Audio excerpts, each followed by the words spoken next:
What's up, riders? Kevin Wilson with the BMXPERTS Podcast. Thank you very much for stopping by. Thank you very much for watching my videos. Thank you very much for supporting, commenting, sharing, liking, all the good stuff. As it sits right now, I'm at 898 subscribers on the YouTube channel. So hopefully within the next couple hours, I will be at 900, which means I only have 100 subscribers more to go before I start getting monetized. And I appreciate everything from all of you out there, all the fellow riders.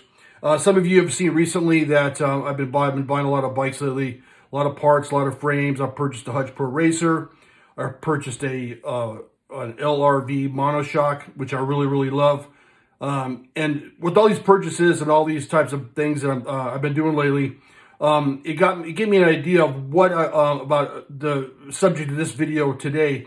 What I started thinking about, I go, if I had a certain amount of money and I went back and I could get a time travel machine back to the 80s and I walk into Main Bikes, would I buy the exact same bike I did back when I had my last bike, which was my Andy Patterson in 85 and 86, or would I change that, or would I make any changes to my bike, knowing now what I knew, knowing then what I know now? And I thought, yeah, this might be interesting to get some of the feedback from the viewers out there to see what they thought. Would they make any changes? Would they stay with what they purchased and what they chose back when they were 14, 15, 16 and years old and so forth? So I'd like to do that today. So as it's no secret to my viewers, the viewers out there that watch my videos, that my last bike I had was a JMC Andy Patterson. I had two JMC Andy Pattersons, and then before that I had two Daryl Youngs. Before that, I had a Reach and a bunch of different bikes out there that I had before that. But when I got on a JMC, my racing went from a 7 to a 9 almost overnight. And I started thinking about, would I go back and would I change that? Would I choose something different than the JMC if I had walked into Main Bikes? Now, I think that when I bought my bike, my last bike, I think I paid about $500 right around there for the frame, for the whole bike. Which means I didn't have a lot of seal bearing hubs on there. I didn't have three-piece cranks. I had pretty much just a JMC with some good parts, but they weren't, nothing crazy. My family was not poor. My family was not rich. I could have had pretty much any part I wanted on my bike. I chose not to pay an absorbent amount of money for seal bearings or for three-piece cranks. So that's what I had. So if I go back into Main Bikes today, let's say that I'm going to up my budget to $700, and if I went into Main Bikes today with $700, knowing what I know now about the rarity of parts, the value of parts, and the durability of parts, would I make the same decisions? And let's start with the frame and fork. Frame and fork, I would absolutely still choose an Andy Patterson or a Daryl Young product. I think that any JMC product before the Daryl Young was, it didn't turn me on. Let's just say that. I'm not saying that's not worth money. I'm not saying that it's not a good product. I didn't really get into a JMC before the Daryl Young, even though I think that the JMC Andy Patterson is the most beautiful, most aggressive, the fastest BMX frame ever designed. With the Daryl Young, very close second. Anything before the Daryl Young, I really didn't care about. So I would not change the frame. I would stick with the Andy Patterson, with the Andy Patterson fork and the Andy Patterson bars. Now, I wasn't a really big fan of the Andy Patterson bars or JMC bars for that matter when I bought my bike.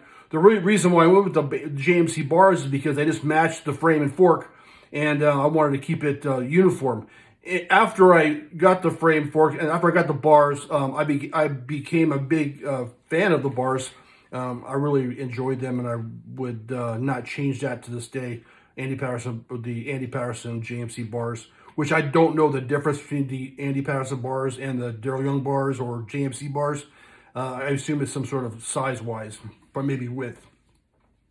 But I would not change that. The only thing that comes close to that would be I might choose a Patterson if JMC will stop production at that particular point. I couldn't get an Andy Patterson.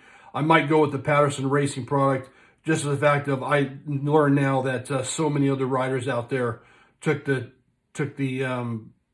a Patterson and put their stickers for their bicycle manufacturing company or race team on the Patterson and rode that. So I might choose a Patterson, but I'd still stick with the Andy Patterson bars, frame and forks, and frame, fork, and bars. Wheels, I never paid for Sunshine hub. I never paid for Bullseye hubs, Philwood hubs, any of that type of stuff. Ball bearing hubs all the way down the line. I never saw the need. If I was a high level pro Olympic athlete, maybe maybe that might substantiate seal bearing hubs. But I did fine with my Sunshine or my Suzuki hubs, and I never really changed those. Stock out of the box, array of 7X, I believe it was 7X, with Sunshine or Suzuki hubs. Boom, end of story. Never changed. I always liked them, did fine with them. Tires, I always hated the colored tires. To this day, colored tires, they absolutely drive me insane. They're ugly. I don't know why people do these expensive builds with colored tires. No offense out there. It's not for me. Tires, Comp 3s, boom, end of story. No other tire. Comp 3s, big in front, small in the back. I even ran some fake Comp 3s for a while to save some money. I think they were Chingshin. Yeah, Chingshin fake Comp 3s, which did me fine too. I had no problem with that. Seat was always a Cash Max Aero. I rode Viscount. I rode a line of Lightning Bolt. I rode shotguns. Nothing really compared to the Cash Max. Who cares? A seat doesn't really. A seat just sits there, right? So, but nothing looks tricker back in the day than a Cash Max Aero seat. I wouldn't change anything about that. My seat post was straight, always straight.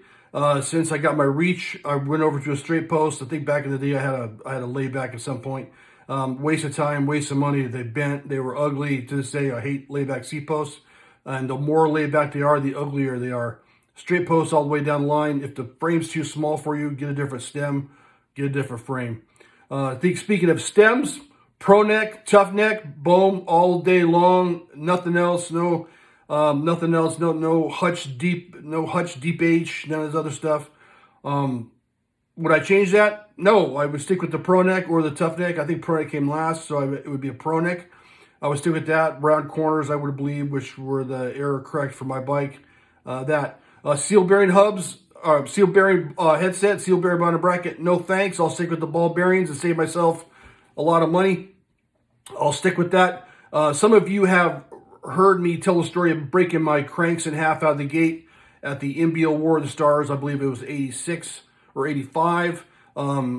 That's the only real reason why I would change from one-piece cranks to three-piece cranks. Back in the day when I rode three-piece cranks, I always felt like the cranks were too wide for me, and I always feel like my cranks were bent. I don't know if you ever rid anybody else's bike back in the day. Whenever you got on a bike that wasn't yours, did the cranks ever feel weird, like they were bent? That's how the cranks always felt when I got on someone else's bike, and when they had three-piece cranks. Never had them, never wanted them. The only change I would make in that regard would I would go with flights. Flights were good cranks. They weren't obscenely expensive. They were quality. I would never go with a profile or bullseye or something like that. Waste of money from my perspective. Save your money and use it to travel to races and buy food at the snack bar. Shimano, my pedals, Shimano DX all day long. No questions asked. I would not change anything. I've ridden KKT Lightnings. I've ridden MKS Graphites. I rode Sun Tour fake bear traps. I would never even consider, upgrading to like a Hutch with croupy cages or any of this other shit. There's no way. It's not worth it for me. I would stick with the Shimano DX pedals and go from there and win races against the guys with the Hutch pedals and so forth. One thing I was wondering about was double butted spokes. I never got it. I had friends and family that swore by taking their wheels apart and relacing them with double butted spokes and Philwood hubs and all this other stuff. I never understood it. I never broke a spoke that I remember in my life on a BMX bike. I don't remember any of my friends ever breaking spokes, wanting them to get double butted spokes. So I never understood the double butted spoke thing. My number plate, I think I ran a flow panel, a Haro flow panel, I believe, with one with you stick the pins with hold the numbers with little pins in the number plate. I always liked that number plate. I had the Haros.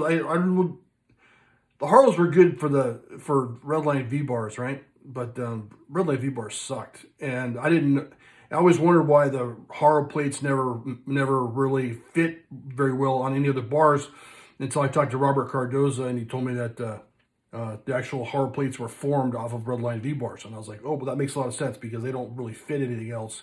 And I had the Sabre, I had a couple other ones. I think it would be cool to go back and run my Andy Patterson with a square plate from the 70s. I think that would be cool. I would make that change. Grips. I think I had Amy Tries at the time when I quit racing. I like the Oakley B1Bs. Those are my favorite grips of all time.